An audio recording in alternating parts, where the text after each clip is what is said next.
Welcome to our channel. Today we how to log into Betterment for investing cash easy tutorial step by step clearly. To begin, open your preferred web browser.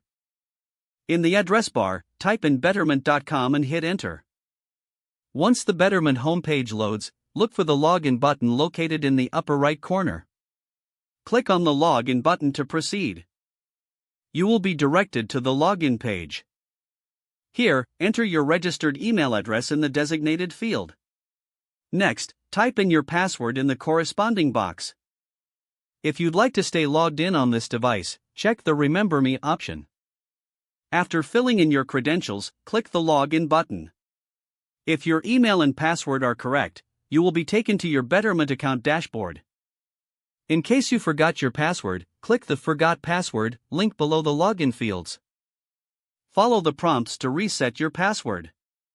Once you've successfully logged in, you can start managing your investments. Explore the various tools and options available to help you invest your cash effectively. If the page does not load, refresh the browser or try again in a private or incognito window. Make sure you are using the correct email address, then retype it carefully to avoid small typos. If your password is not accepted, use the reset option and create a new strong password you can remember. Check your spam folder for verification or security emails, then complete any requested confirmation steps. Enable two-factor authentication if available to improve account security and reduce unauthorized access risk. After signing in, review your profile details so your contact information and settings are accurate and current.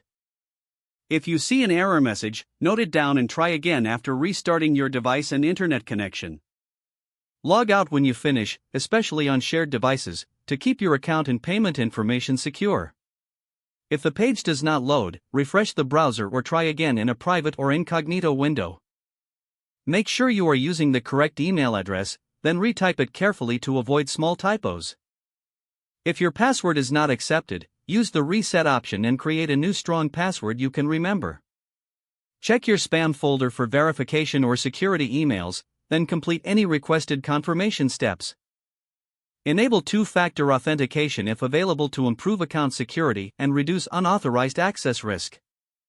After signing in, review your profile details so your contact information and settings are accurate and current. Don't forget to like this video and subscribe to our channel for more step-by-step tech guides.